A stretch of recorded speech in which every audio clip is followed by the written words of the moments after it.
All right, so this is yesterday's New York session.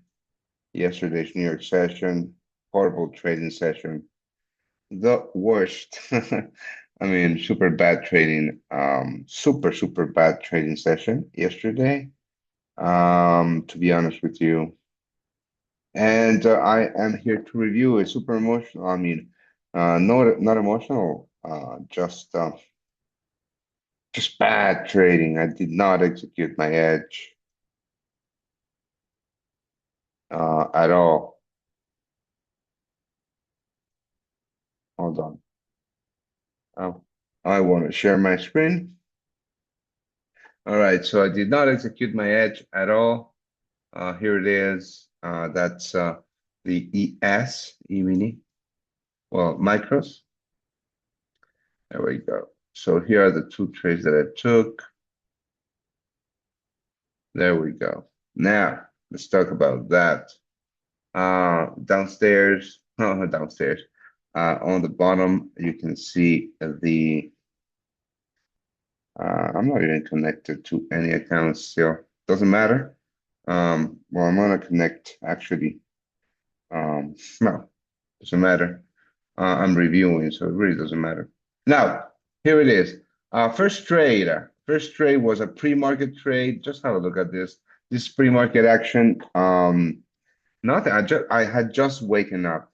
I had just waken up. I drew two lines on my chart. I drew this line and I drew this line. I hadn't wait. I mean, I just had waken up 50 minutes ago. I was drinking my coffee and I drew two lines on my chart. I didn't even had the London range on the ES and on the Nasdaq. I think I had it on the Nasdaq. I don't. It doesn't matter. What I did here was horrendous. I executed pre-market, as you can see here. I executed at 9:13. So what I did is I drew that line. I saw that the S&P 500 took out that high. The Nasdaq did not take that high. Just based on divergence, I took a short, a horrible execution. Also, executing all the way down here, horrible, just horrible execution. And immediately went into drawdown, right? Now this has zero edge. This is just pre-market action. I don't trade the pre-market, and I took a small position here. My stop losses were above that high. And I had three opportunities, one, two, and three here to close this trade to break even. And if I had done that, I wouldn't have I mean the junkie would have triggered. But I took a full loss when the market opens. The market opened here. The market opened here at this bar right here and immediately got out and immediately took a loss. Also, another thing to notice is that this is where the market opened, this candle right here, this dodgy-ish candle. Immediately the market went up against me, but it didn't hit my stop loss. It continued down. And here was the other opportunity that I could have taken this trade at break even. But I wasn't rational here. Emotionally, I thought, okay, it didn't hit my stop loss. I'm gonna hold on to it because it looks like we might be going lower, right? We printed a high here. We printed lower lows, and this is a lower high. But the thing is that if I was looking at structure in this market, the structure was this high, lower low, lower high, lower low. This was a higher high. So this was a lower low. So this was going to abruptly stop me out at a loss. So horrible. I didn't execute my edge. See, I didn't execute my edge. I emotionally stay in this trade, even though I saw that the market was going to turn around and stop me out, right? So horrible trading. So after that loss, I was triggered. I was super triggered.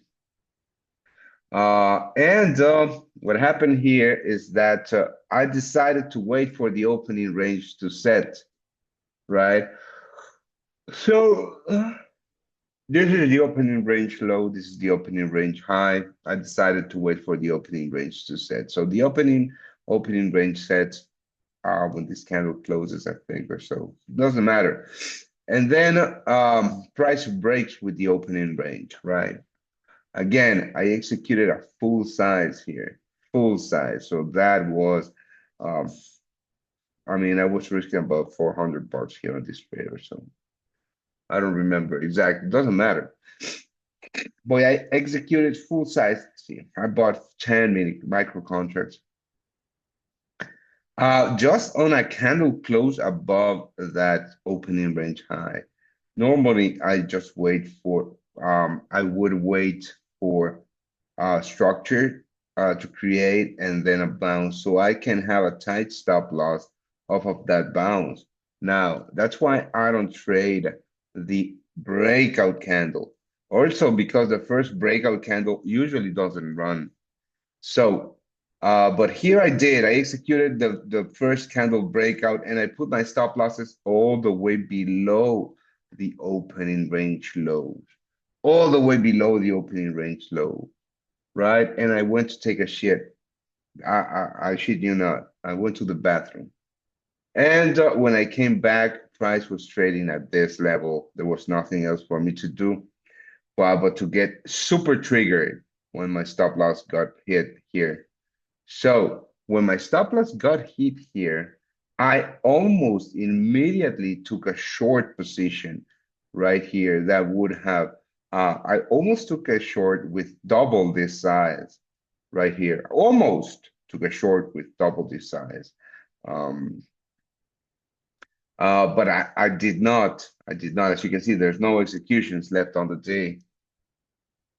There's no executions left on the day, but if I had taken that, I would have blown all my accounts. But I took a big loss that I eventually on the afternoon I came back. I was centered. I was in the zone, and I made all the money back trading gold on the Tokyo Open. But still, I mean, what if I hadn't taken these trades? I would be up massively for the week instead of break even.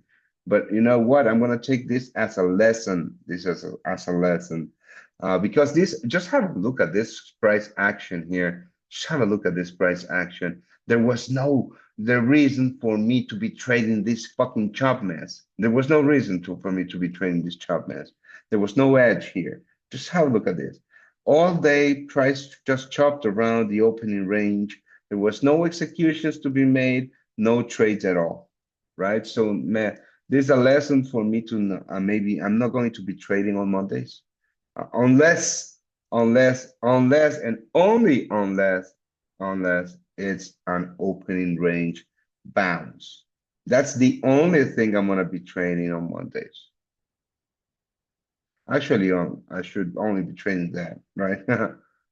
Of course, I'm gonna trade, my price failures afterwards, but Monday I'm only going to trade this because I get triggered so easily and I get involved in bad trades so easily.